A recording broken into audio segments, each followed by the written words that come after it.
What's up, y'all? What's with the? I don't fucking know. Anyways, we're gonna do a little bit of a deck review for what we're playing in Atlanta. All Stick right, around. so I figured I'd do this in my hotel room rather than in the loud, crowded convention hall. So this is the Draven list that we're playing. We're playing Draven with the Draven show vote because they banned the good 4-drop Draven, which is sad for us, but the deck lives on. It's still actually pretty solid, to be completely honest. I was a little worried when they did ban the Draven Audacious, I think it is, or whatever Draven it was, that the deck wouldn't really be able to continue on without that like really consistent turn 2 play. It was one of the best 4-drops in the game. It was a pretty big loss. Along with Fight or Flight too. I didn't know how consistent this deck was still going to be. Turns out, it's still pretty good. We did change up a little things, so this is going to be the list that I'm running for this weekend. I might change a couple cards here and there, depending on how we do in the pre-Rift event and how some things feel. But overall, this list has been feeling pretty solid. I've taken some little tips and advice and stuff from Challenger TCG. I actually am running one of their exact lists. They have put a lot more time into this game than I do, so they know a lot more than I do. And I figure why not, take all of their testing and their brain power and use it to benefit me. So here we're at. So we have 2 Cleaves. Cleaves feel pretty good in the meta right now. Just that Assault 3 is pretty nuts. Stack deck, we're playing 3 stack decks. It's a staple in all purple decks. We're playing 1 Hard Bargain, 1 Ride the Wind. I do like the 1-1 split of each. I know some of the Challenger guys are a little bit iffy on only playing 1 Ride the Wind, and they were talking about possibly going up to 2. I kind of feel like Ride the Wind is one of those things that like you never really want to see a second one. If you see a first one, like it's good in some spots, but it's not always super great. So I am a pretty big fan of just playing 1, playing 3 Overzealous Fan, probably one of our best starts for 2 in this deck. We swapped to the Pouty Poros over the Treasure Hunters because of the fact of Victor being so prevalent that like 1 might versus 2 might is a really big difference. Pouty Poro also having Deflect makes a pretty decent difference as well. We're on 3 Tide Turners, which I think is a staple in this deck. It's just kind of another Fight or Flight. In a lot of situations, it just does a lot of things. Being able to play it essentially for free sometimes is pretty good. Spinning Axe is the signature spell for Draven. This gear is fantastic. It does everything that you could ever want. It's sometimes just a combat trick to pump you up to defend and hold something that you would normally lose your guys. It's another trick to be able to get around like opponents' falling stars, a bunch of different stuff like that. You can also use multiples of them in order to break like really big holds where you just come in with like a few different units, strap them up the axe, do as much damage to their board as possible, kill your unit, strap the axe up to another one, go in. This card does so much. It's ridiculous. We're on 2 Falling Star. Now, a lot of people are talking about how Falling Star is kind of mid right now that we don't have the treasure making from the Draven, and then we don't have the Treasure Hunter. It's really rune heavy, and I do completely agree with that, but I think it's so good into like the random chaff that we're going to be seeing for best ofs that like we could just possibly run into anything. There's certain decks that like Falling Star is just backbreaking, right? Like I think it's a thing that you have to play at least 1 of. I'm still on 2. I think this card has such a high ceiling for what it can do that, especially in game 1s when we're playing with like our Zon Warren base, that we can just kind of make sure that we can discard it in the matchups it's not relevant in the early game. Then we sideboard it out games 2 and 3. Like, it's a huge deal. Rebuke, again, one of the best purple cards in the game.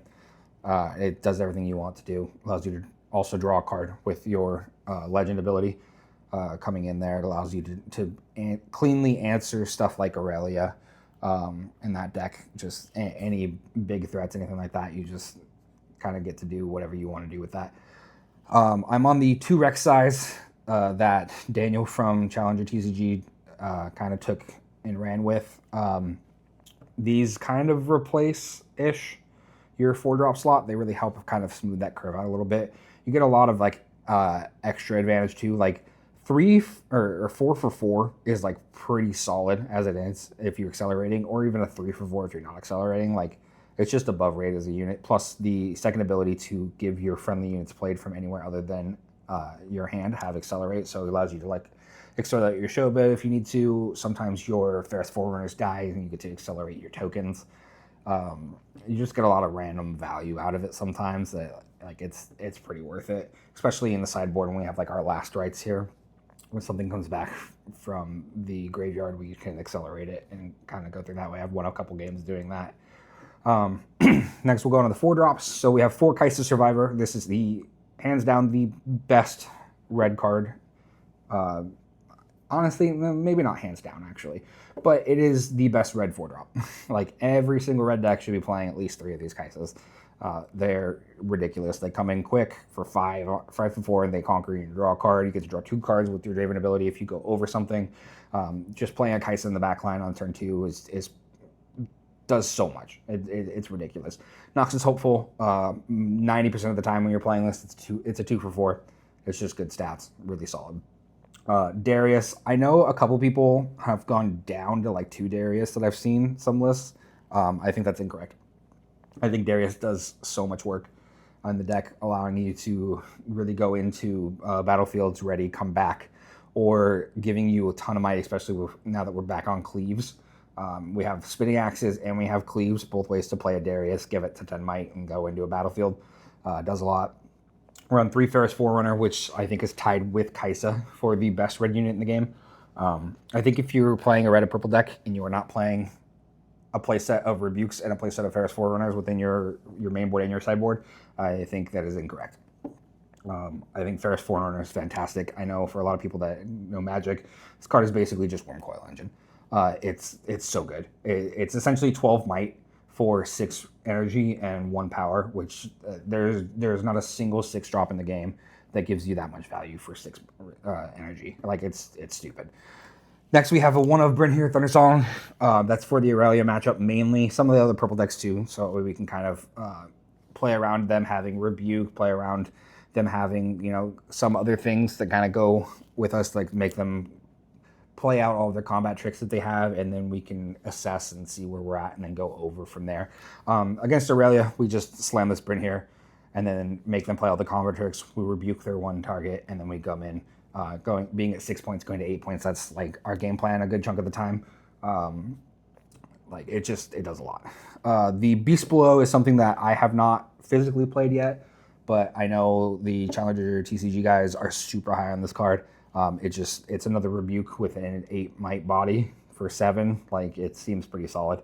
That might end up getting swapped, putting this Bryn here that I have in the sideboard into the main board.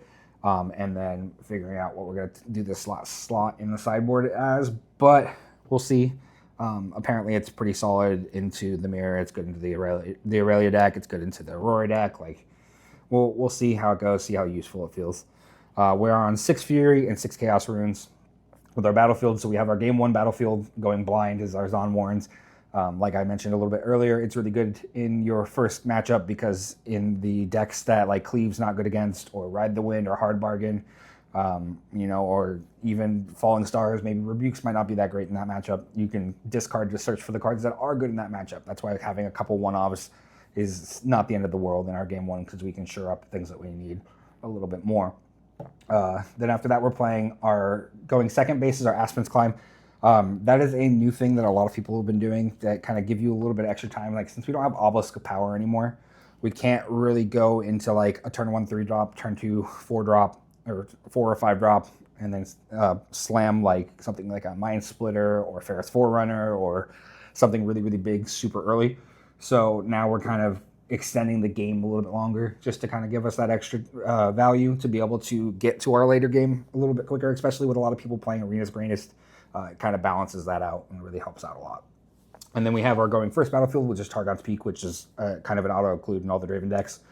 Being able to play your 2 might unit in turn 1, go in, conquer, play a Kaisa, and then hold up 2 runes for like a Hard Bargain or a Spinning Axe or for any form of interaction ever. Just even if you don't have it, just threatening it does a lot of damage. It allows you to make a lot of really cool plays. In our sideboard, we're playing 2 Thermal Beam. So a lot of people were on 1. I'm on 2 just because Azir won last weekend in Lille. I think that deck might pop up a little bit more. I've been on 2 quite a bit just because my local meta has a lot of Azir. So I've been on 2 for quite a while on my sideboard, to be honest. 2 hard bargain, again, that's just kind of an auto include in all the Draven decks. It's really good into Kaisa, it's really good into Ezreal, it's really good into like a lot of the like slower control decks, the decks where you don't really want your Falling Stars, things like that. You'll put in your hard bargains. And it's just good. It's also really good when you're on the play because you're pretty much always going to have 2 resources up to be able to play a hard bargain once you're conquering and you're retaking that every single turn. So it does quite a bit. We have our last rights for the control mirrors, or not control mirrors because we're not a mirror deck. We're not a control deck. We're a mid-range deck. But yeah, therefore the control games, just the games that are going to go a little bit longer. We want to be able to kind of recur our threats.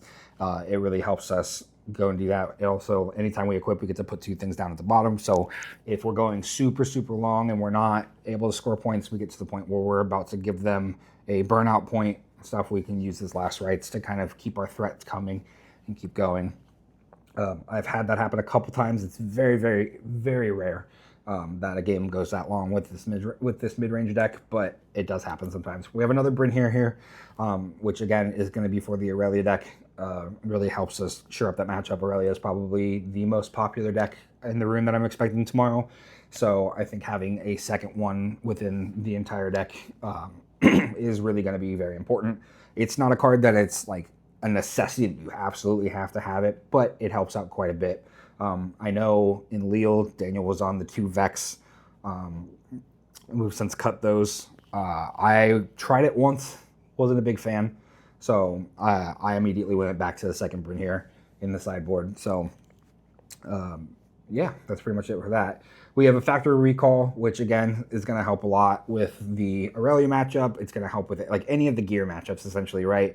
Like we might see the really random like Orin decks, or I don't know, Lee Sin has been popping up quite a bit lately. I say that quite a bit lately, but it's mainly in Discords that I'm in that people are testing Lee Sin, but I've seen it a lot, so it's kind of first in my mind there. And the last of is the third Rebuke. I think that card is, again, I said if you're not playing 3 copies in a purple deck within your main board and sideboard, you were probably doing the purple-red wrong. It's just good. In the matchups that you want it, you want 3 of them. It's fantastic. It does so much. Even in the matchups where you're like, this is okay, like you still usually keep in 1 because it's kind of like your oh shit button, like, hey, let me slam this down, bounce this big thing. Now I have some breathing room and I can kind of go from there, or I can, conquer a base, rebuke that, go down my 2 runes, draw 2 cards off of my Kaisa, then I essentially time walk you an entire turn. Like it just, returning things to your opponent's hand is very, very good in this game. It is a very huge tempo swing a lot of the times. So yeah, so this is my Draven list.